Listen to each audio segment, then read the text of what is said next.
Hello, I'm Blaze, and welcome back to Warframe. I was going to do something else, but I still haven't managed to get rhyme rounds, and I feel it would be an important part of showing exactly what my first choice is capable of.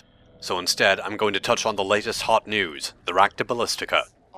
Okay, so it's been a few days already, slowpoke Blaze, but still, my goodness has this thing had quite a ride lately. First introduced in the 15.5 Mesa update, along with the Mutualist Incursions event and other Syndicate weapons, this thing was immediately the target of everybody's derision, almost exactly the same as the basic Ballistica counterpart, and often argued as being even worse than the standard version due to its damage inexplicably being made primarily impact instead of puncture. Its only real claim to improvement was a slight magazine capacity increase. Nobody wanted this thing and largely cemented the Red Veil as something of a joke. Much later, update 15.13 shifted its damage back to mostly puncture like the default Ballistica, and increased its critical chance, but this was still a minor improvement at best, and without question was still the nadir of the Syndicate weapon offerings. Hotfix 15.15.01 did little to change this, even though there was a minor improvement, as uncharged shots now did 30 damage, but still pretty underwhelming to say the least. However, the real transformation dropped with update 15.16, further changing its damage model. The arsenal now reports its uncharged shot damage, and both charged and uncharged shot damage has been tripled. This now places the absolute damage increase as being the most monumental compared to the base version of all Syndicate weapons, even arguably the largest in terms of relative increase as well. And in my opinion, this newfound damage may have been exactly what this thing needed. The Rakta Ballistica has a Mastery rank requirement of 6, and it is available for purchase at the exalted rank of Red Veil for 100,000 standing. Alternatively, you can trade for an unranked version of this from other players, so if you aren't part of the Syndicate, you can try and hit up the trading tab. There will usually be a few people selling these things for platinum, and there are also usually a few people that will be willing to trade their own Syndicate weapons for yours. The Ballistica and Rakta Ballistica both have something of a selective fire ability. By clicking or pressing the fire button once, it will fire a 4-round burst, while clicking and holding will cause it to charge and allow it to fire one single bolt instead, with the damage of 4 individual uncharged shots combined. Something which is quite unique to the Ballistica line. Now, those stat increases I was alluding to earlier. The base damage of each uncharged bolt is now 75, with what I am assuming to be a spread of 3.75 impact damage, 67.5 puncture damage, and another 3.75 points of slash damage, adding up to 300 base damage in its 4-round burst, assuming every shot hits, or may all be placed into a single charged shot instead. The Rakta Ballistica possesses a magazine size of 20, allowing for 5 full bursts, possesses a reload time of 2 seconds, and has a reported fire rate of 13 rounds per second.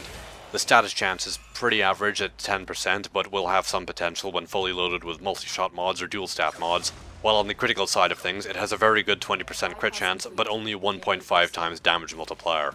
So personally I wouldn't build for crits, since you won't really be getting the best returns on your mod investment.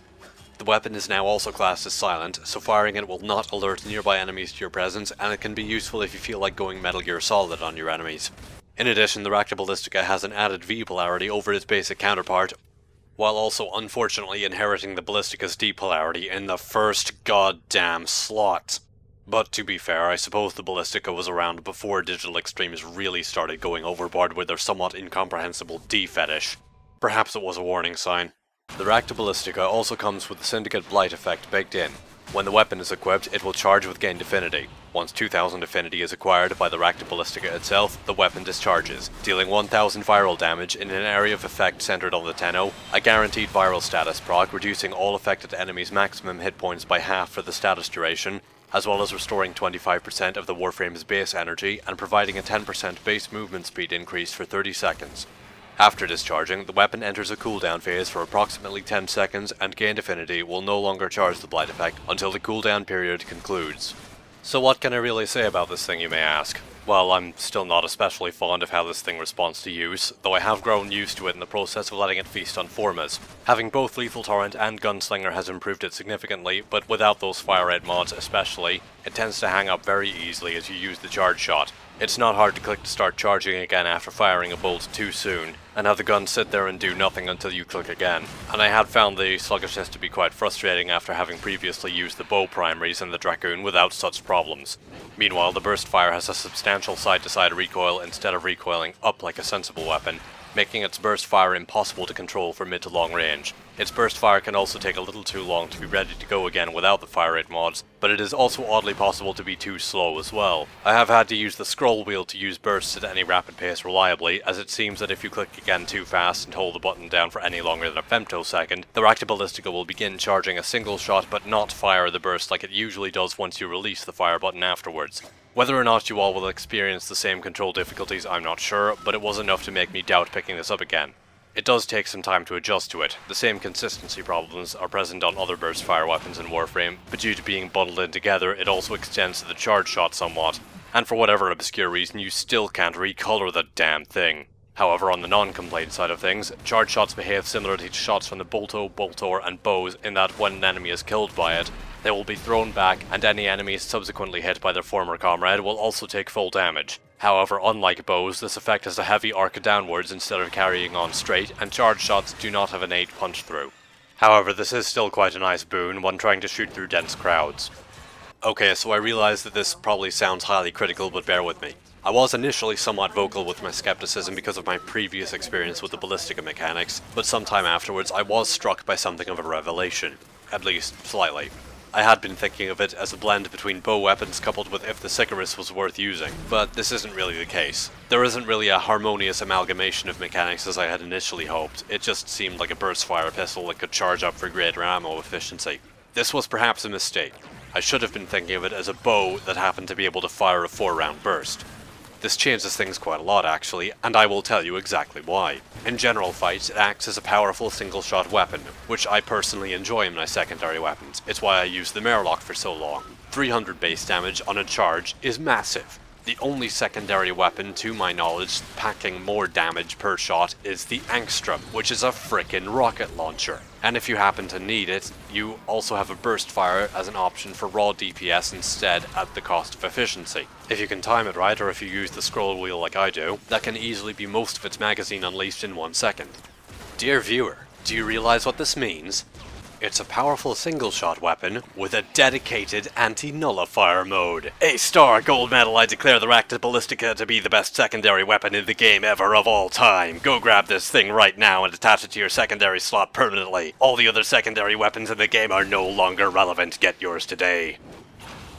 Jokes aside, though I do honestly consider this thing amazing just for sharing my hatred of nullifiers, while I can absolutely celebrate the newfound power that the Rakta Ballistica has been granted, I would like to briefly turn my attention towards the earlier Ballistica.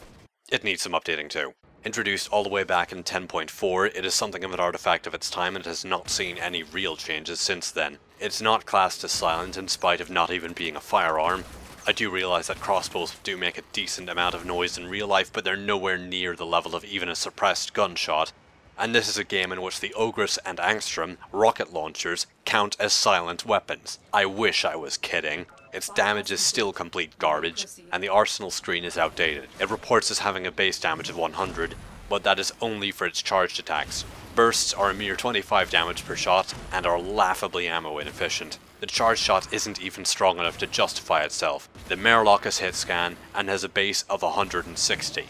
The Lex is also hit scan and does 69 damage. The Lex Prime does 85, all of which fire much faster than the Ballistica can charge, and even though it's a primary weapon, the Mark I Paris is still significantly better. Charging faster, charged shots do 130 base damage, and its crit stats, while the weakest of all bows, are still a 30% chance and a 2x multiplier, comes with punch through, and is pretty easy to get for pretty much everyone. Just 15,000 credits in the market straight up without even having to spend time building it yourself afterwards, and a mastery rank requirement of 0. The Rakta Ballistica is now in a very good spot, perhaps even on par with the Vacor Murloc and the Synod Yamacore, but its namesake has been in a sorry state for a very long time indeed. I don't expect miracles. I'm not expecting the Ballistica to be made amazing, but it would be nice for the Ballistica 2 to be made worth using instead of being as bad as it is. Please, Digital Extremes, at the very least consider making it silent too.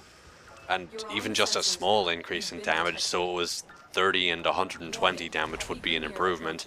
At least then it would slightly compare to the Mark I Paris. Thank you all for watching my look at the Rakta Ballistica, and I guess also the Ballistica kind of. All comments are appreciated, and I hope to see you around next time. For another Syndicate weapon, you can also watch my overview of the Kastanas and Sancti Kastanas, and for something different you can also watch my overview of the Tigress down below. In any case, thank you again, good luck, and take care.